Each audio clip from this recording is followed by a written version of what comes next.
이제 법이랑 과학기술 이런 것들 볼 건데, 이제 좀 시작하기에 앞서서 몇 가지 정말, 이건 좀 고민하면서 항상 지문을 읽었으면 좋겠다 이런 것만 좀 적어둘게요. 보통 사회 문화가 하나의 카테고리잖아요. 과학기술이 하나의 카테고리고, 이렇게가 카테고리입니다. 여기 지금 화면 보이시죠? 근데, 사회 문화는 일반적으로 법이나 경제가 나왔어요. 근데 이제 올해 수능이 아마 경제가 나올 거예요. 올해 수능이 경제가 나올 해라서 이게 이제 서로 번갈아 가면서 나오는데 올해가 경제라 이게 이제 2025 수능에 나올 것이다. 올해가 이제 2024학년도 수능이잖아요. 내년 2025학년도 수능인데 그때 아마 법이 나올 겁니다. 그래서 저희가 법을 보는 거고 다른 이유는 없습니다. 사실 저 경제 좋아해요, 저는. 근데 경제가 안 나올 것 같아서 안 보는 겁니다. 단순합니다. 그럼 법은 어떻게 보셔야 되냐면 항상 원칙이 있고요. 예외가 있습니다. 예외가 달라지는 조건들이 있어요. 이걸 되게 엄밀하게 구분하면서 보셔야 돼요. 어느 정도냐면 최근에 나왔던 뭐 유류분에 대한 문제도 그랬고 뭐 불확정 개념에 대한 문제도 마찬가지지만 참 단서 조항이 많아요. 단서 조항. 근데 이 단서 조항이라는 게 먼저 단서 조항을 언급하고 난 이후에 그 다음에 이제 뜻을 알려줘요. 그 단어에 담겨져 있는 뜻을 나중에 알려준다는 건데 보통 일반적으로 우리가 독서 지문을 읽다 보면은 먼저 뜻을 알려주고 그것들에 대한 설명을 이어갈 때가 훨씬 많았거든요. 근데 그렇지가 않아요. 그래서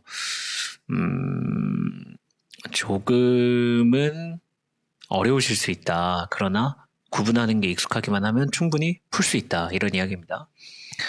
과학기술은 뭐 제가 이야기했던 것 같은데 뭐 생명과학이 주를 이루고요. 밑에도 보면 밑에 이제 이것도 볼 건데 PCR 종합효소 연쇄반응 말 그대로 생명과학이요 이거. DNA 나오고 있잖아요. 그러니까 생명과학인데 생명과학이 나오거나 아니면은 이제 최신 기술이 나와요. 최신 기술. 뭐 검색 엔진에 대한 거 최근에 한번 나왔었고 그 다음에 뭐 메타버스 이야기해서도 나왔고 뭐 그렇죠. 기술도 좀 스펙트럼이 너무 넓어가지고 일단 법지문 제가 본다고 말씀드렸는데 법지문부터 빠르게 보겠습니다. 22학년도 6월 달 지문입니다. 법은 항상 여기 제가 써두긴 했는데 전제 정말 중요하고요. 전제가 어떻게 달라지는지 이 적용 범위가 달라지고 해석 범위가 달라지기 때문에 이 두 개를 구분해서 암기하시는 게 정말 필요하다 이런 말씀드리고 법지문도 정말 암기 잘하시면 문제가 쉬워요. 1764년이라고 되어 있네요. 1764년에 세살의 베카리아의 범죄 형벌은 커다란 반향을 일으켰는데 형벌이라는 건 어떤 벌 같은 건데 형법에 의한 벌을 형벌이라고 하죠. 이런 것들에 관한 새로운 주장에 대해서 매료가 될 정도로 반향을 일으켰다, 센세이션했다 이런 뜻이죠. 당시 이제 계몽주의 사조가 유행이었다라고 되어 있고 이거 이제 호응을 했다라고 되어 있어서 그럼 계몽주의 사조에 맞는 인간으로 상정했는데 그 인간이 어떤 것이냐면 이익을 저울질하는 거 그에 따라 행동하는 존재로서 인간을 전제했다라고 되어 있습니다. 그래서 제가 표시해놨습니다. 이런 인간들은 어떠냐면 대가를 항상 생각한다는 거예요. 그래서 이 자유의 일부를 떼어주고 나머지 자유를 평온하게 누리기로 합의하는 그 자유를 총합으로 이렇게 만들어서 그 총합을 주권자가 위탁받아서 관리하고 보통 뭐 대통령 같은 사람이 이제 주권자겠죠. 그래서 이 사회 형성과 지속을 위해 이 법이 어떤 걸 고려를 하는 거냐면 전체 복리를 위해서 만들어져 있을 때 참 중요하다 이런 것들이 있습니다. 근데 이 뭐라고 나와 있냐면 형벌은 범죄가 일으킨 결과를 되돌려 놓을 수 없다. 그러니까 뭐 교통사고 다 나고 난 이후에 어떻게 그 사람을 되돌리겠냐 이런 뜻이겠죠. 못 되돌리죠, 당연히. 그렇기 때문에 여기 뭐라고 되어 있냐면 이 범죄자가 또다시 피해를 끼치지 못하도록 억제하는 데 있다. 이게 형벌의 목적이다 이런 겁니다. 억제.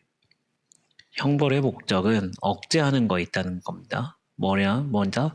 또다시 피해를 끼치지 못하도록 재범하지 말게 하도록 또는 다른 사람들이 그러니까 예방할 수 있도록 이것도 하나가 있죠.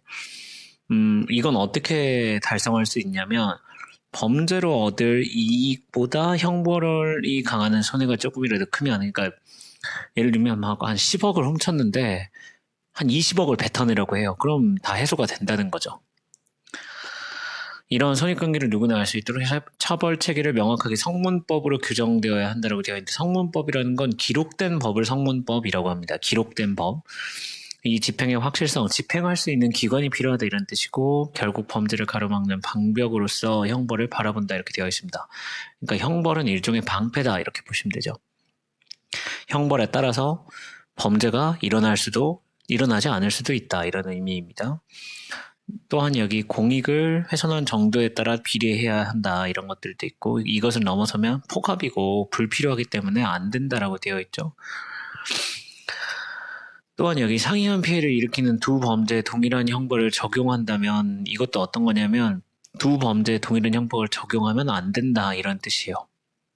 각각 다른 형벌을 적용해야 된다 이런 거고 인간이 감각적인 존재라는 사실에 맞춰 제도가 운영될 것을 역설하고 있는데 그러니까 인간은 감각을 참 잘 느낀다 이런 뜻인데 특히 여기 뭐라고 쓰여져 있냐면 잔혹한 형벌도 시행되다 보면 무뎌진다. 그래서 공포 이상의 것을 느끼지 못한다라고 되어 있습니다. 그 잔혹한 형벌 대표적으로 뭐가 있겠습니까? 사형 같은 게 있다는 거죠.